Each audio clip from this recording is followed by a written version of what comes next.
हिम्मत ना दे, कोई बहाना ही बना ले, तेरा रब तुझसे राजी हो जाएगा। सुने, बड़ी प्यारी हदीस, बड़ी खूबसूरत हदीस, कंजुल माल में दीगर कुतुब हदीस में है। हजरत अबू हुरैरा रदी अल्लाह तआला अन्हु फरमाते, एक बाबा जी नबी पाक की बारगाह में आए और जब वो वापस जाने लगे तो मैंने उम्र पूछी तो उम्र थी 96 साल। कहते हैं बुजुर्ग जब आए ना तो ये भवें जो है ना उनकी सफेद होके तो यूं आंखों पे आ गई। बड़ी छड़ी बाबा जी ने पकड़ी हुई और दोनों हाथ पकड़ के ना छड़ी के ऊपर झुके हुए हैं एक जानिब। कुर्बान जाऊं, कहते हैं जब वो बुजुर्ग मस्जिद में दाखिल हुए तो मेरे रसूल ने खड़े होकर इस्तकबाल फरमाया, खड़े हो, और नबी करीम सल्लल्लाहु अलैहि वसल्लम ने आगे बढ़ के बाबा जी को बाजू से पकड़ा और बिठाया। हुजूर बैठ गए। कहा बुजुर्गों कैसे आए हो? तो कहते हैं वो बाबा जी बात करते तो आंख खोल के पहले हुजूर का चेहरा देखते, फिर वो बात करते तो उनके लबो लहजे के अंदर बड़ी परेशानी, बड़ी तकलीफ, बड़ी मायूसी। अर्ज करने लगे, या रसूल अल्लाह, हुजूर जिंदगी सारी गुनाहों में बीत गई है, हुजूर गलतियां ही गलतियां, याद माजी अजाब है, यार अब छीन ले मुझसे हाफजा मेरा। अल्लाह के रसूल बड़ी लंबी फहरिस्त है, पाप ही पाप है, काले स्याह दफ्तर है। या रसूल अल्लाह सल्लल्लाहु अलैहि वसल्लम जब पलट के देखता हूं हुजूर मुझे नेकी दिखाई नहीं देती। हुजूर इस उम्र में आपका एक सहाबी मिला है, उसने बात समझाई है तो थोड़ा ख्याल आया है, लेकिन या रसूल अल्लाह सल्लल्लाहु अलैहि वसल्लम अब मेरा वजूद बेकार हो गया है, हुजूर बूढ़ा हो गया हूं। 3 बातें कही बुजुर्गों ने और निराली कही। कहने लगे, या रसूल अल्लाह सल्लल्लाहु अलैहि वसल्लम, हुजूर अब तो मेरी कमर भी सीधी नहीं होती कि मैं नमाज ही सही अदा कर सकूं, बूढ़ा हो गया हूं। या रसूल अल्लाह सल्लल्लाहु अलैहि वसल्लम, अब मेरे अंदर ताकत नहीं कि मैं मेहनत मजदूरी करके सदके और खैरात दे सकूं। या रसूल अल्लाह सल्लल्लाहु अलैहि वसल्लम, अब मैं तलवार लेके जिहाद भी नहीं कर सकता। हुजूर ना मैं लंबी नमाजें पढ़ सकता हूं, आका ना मैं सदकात और खैरात दे सकता हूं, महबूबा ना मैं दीन के लिए कोई जिहाद कर सकता हूं। बेकार वजूद है, बेकार। बेकार वजूद को तो घर वाले बर्दाश्त नहीं करते, बच्चे दुआ करते हैं, या अल्लाह अब्बा जी को पर्दा दे दे, अम्मा को पर्दा दे दे, बेकार हो गया हूं और आज आया हूं तो मुझ बेकार को मेरा रब कबूल कर लेगा। आज कलमा पढ़ूं तो बेकार हूं, किसी काम का नहीं, ना नमाज, ना सदकात, ना जिहाद, कबूल कर लेगा। हजरत अबू हुरैरा फरमाते हैं जैसे बरसात में बारिश की झड़ी लगती है, यूं मुस्तफा की आंखों से झड़ी लग गई। हुजूर खुल के रोए, खुल के। और मेरे हबीबे पाक ने फरमाया, बुजुर्गो बड़े मुजाहिद हैं, दीन के लिए जिहाद करने वाले बड़े हैं, रब करीम को आपकी तलवार की इतनी हाजत नहीं। और फरमाया उसके खजाने कोई खाली तो नहीं कि आप ही गोया सदका देंगे तो भरे जाएंगे। और फरमाया फिर रब करीम की शान में इजाफा नहीं करती इबादतें, वो तो बंदे को नफा देती हैं। मैं बुजुर्गो ना आप जिहाद करें, ना आप सदकात दें, ना लंबी नमाजें पढ़े, आप सिदक दिल से आ जाए, अल्लाह के रसूल का वादा है, रब आपको बगैर हिसाब किताब जन्नत अता फरमा देगा। आना तो शर्त है कि नहीं? आए तो सही, ना पहुंचे तो सही, आ जाए, उसको नहीं आदत सदकात और खैरात की, जिहाद की, तबलीग, आए तो सही ना। मेरे हबीब ने फरमाया बंदा जब रो के कहता है ना, या अल्लाह गलती हो गई माफ कर दे, फरमाया मेरा मालिक उसे फौरन ही माफ फरमा देता है। तू आ तो सही, तू आता ही नहीं, तू आ ही नहीं रहा, तू घर में बैठा हुआ है, तू सोया हुआ है, तू दुकानदारी कर रहा है, तू पैसे गिन रहा है, तू आया ही नहीं, आ तो सही। बल्कि मेरे नबी पाक फरमाते हैं जब अल्लाह पाक का भागा हुआ गुलाम आता है फिर तो अल्लाह ज्यादा राजी होता है, फिर तो अल्लाह ज्यादा राजी होता है, ज्यादा राजी होता है। तो आ तो सही, पहुंच तो सही।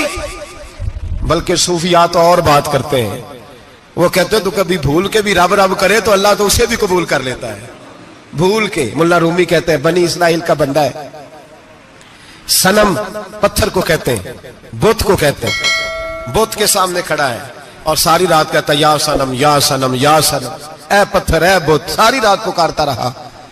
रात गहरी हो गई, नींद का गलबा थक गया, सोने के करीब आया तो गलती से मुंह से निकल गया या समद, या सनम की जगह निकल गया।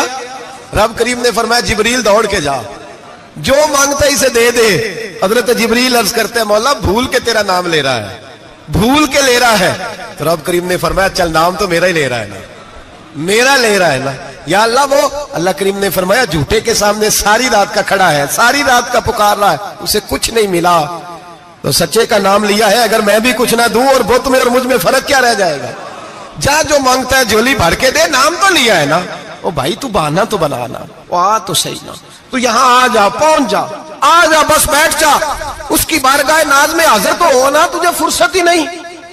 तू यारों के लिए टाइम निकालता है, बाजारों के लिए टाइम निकालता है, गलियों के लिए टाइम निकालता है, चौकों चौराहों के लिए टाइम निकालता है, हफ्ते में एक दिन होटलिंग के लिए भी जाता है, लेकिन कभी छुप के 2 नफलों की तुझे तौफीक नहीं होती। और मैं कई दफा कह चुका हूं, जिस बंदे को बगैर इबादत के रिज़्क ज्यादा मिलने लग जाए उस पर आजमाइश होती है रब करीम की। अल्लाह फरमाता है इसको पैसे दो, इसे आने ना देना, इसको को चल पैसे दौड़ जा।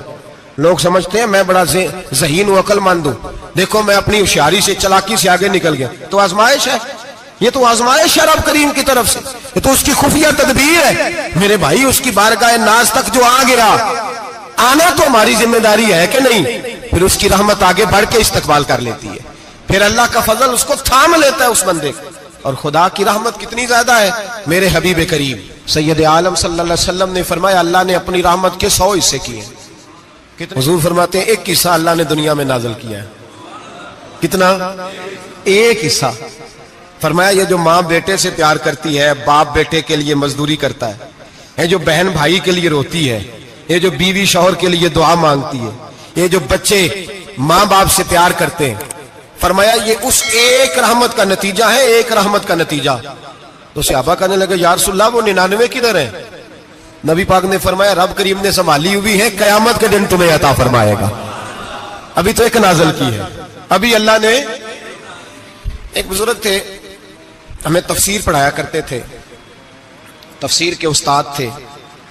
मैंने उनसे एक दिन कहा, मैंने कहा हज़रत साहब कुछ बातों में ना मैं अड़ जाता हूं, मैं अपने आप को इतना लायक नहीं समझता, तो कहीं कहीं ना ज़हन उलझ जाता है, तो कभी उलझ जाता हूं। एक सवाल कई दिनों का है, उसूल तफसीर का मसला है, तो जरा कुछ चीजें ऐसी होती हैं बुजुर्ग कहते हैं जो किताबों से नहीं मिलती, सिर्फ सीनों से मिलती हैं।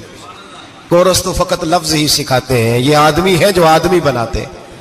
मैंने कहा साहब ये समझ नहीं आई कि यहां भी साहब वहां भी साहब। कहने लगे जी किस तरह? मैंने कहा जी यहां कब्र में भी सवालों के जवाब और फिर कयामत में भी। मुझे कहने लगे जाओ इमाम राजी की तफसीर उठा के लाओ। मैं तफसीर उनके सामने ला के रखी, तो कहने लगे ये सैयदना यूसुफ अलैहिस्सलाम का वाकया जरा देखो तफसीर यूसुफ में, उसमें एक अजीब बात लिखी है। हजरत यूसुफ अलैहिस्सलाम के जमाने में कहत हो गया, तो जनाब यूसुफ अलैहिस्सलाम ने, क्योंकि आप अल्लाह के नबी से पहले से जान गए कहत होगा, तो हजरत यूसुफ ने गंदम पहले स्टॉक कर ली थी बहुत ज्यादा। बाकी इलाकों में जब कहत पड़ा ना, अब सब लोगों ने मिस्र की तरफ रुझान किया गंदम लेने के लिए। तो हजरत यूसुफ अलैहिस्सलाम ने ना शहर के दरवाजे पर बंदे खड़े कर दिए। फरमाया जो बंदा आए ना उससे 2 सवाल पूछना। जो आएंगे लोग गंदम खरीदने, जो आए 2 सवाल पूछना। एक पूछना कहां से आया है, और एक पूछना लेके क्या आया है। एक पूछना, समझ आ रही है बात की, और दूसरा पूछना कि लेके सोना लेके आया है, चांदी गंदम खरीदनी है तो क्या चीज लेके आया है, कि नगद पैसे लाया है, ये पूछ लेना। जो आए 2 बातें पूछना, एक पूछना कहां से आया है और दूसरा पूछना क्या। एक रवायत में 3 सवाल भी हैं, लेकिन फरमाया पूछना 2 सवाल जरूर। इंतजार था ना भाइयों का, किनान से आने वालों का। फरमाने लगे सबसे 2 सवाल पूछना। जब किनान वाले आए ना, उनसे सिर्फ इतना पूछ लेना कि वो कहां से आए हैं। अगर पूछे ना किनान से आए हैं, तो फिर ये ना पूछना क्या लेके आए हैं, फिर मैं जेब में खुद टटोल लूंगा वो क्या लेके आए। बाकियों से 2 सवाल। जब मेरे भाई आए ना, भाई भाइयों दे वैरी हुंदे ते भाई भाइयों दियां बावां, जब मेरे भाई आए तो उनसे ये नहीं पूछना कि वो क्या, बस ये पूछना कि कहां से। इतनी बात पूछना, बाकी मैं पूछ लूंगा। आप फरमाने लगे रब भी फरिश्तों से कहता है तुम कब्र में ना मेरे बंदों से ज्यादा सवाल ना करना, बस ये पूछ लेना मुझे मानते हैं, मेरे नबी को मानते हैं। कब्र में तुम इतने सवाल पूछ लेना, बाकी लेके क्या है वो मैं खुद ही पूछ लूंगा। फरिश्तों के सामने रब करीम अपने बंदे को बेआबरू करना, बस तू ये बता दे अल्लाह रसूल को मानता है कि नहीं। बाकी जो तेरा हिसाब किताब है ना, अल्लाह फरमाते हैं मैं क़यामत में कर लूंगा, मैं पूछ लूंगा इसका क्या इलाज करना है। बस तुम इतना बता दो मुझे मानते हो, मेरे रसूल को, मेरे भाई, मेरे नबी करीम अलैहिस्सलाम फरमाते हैं जो बंदा तौबा करने वाला था, अल्लाह की बारगाह में आने वाला था, बार बार तौबा करता था, एहसास रहता था, उसे एहसास था, आया करता था, फिर भी गलतियां हो गई, कयामत के दिन रब करीम अपने फजल की चादर उस पर डालेगा, फजल की चादर डालेगा, और रब करीम उससे पूछेगा ये गुनाह किया था। और नबी पाक फरमाते हैं उसने बड़े भी गुनाह किए, अल्लाह छोटे छोटे गुनाहों के बारे में पूछेगा।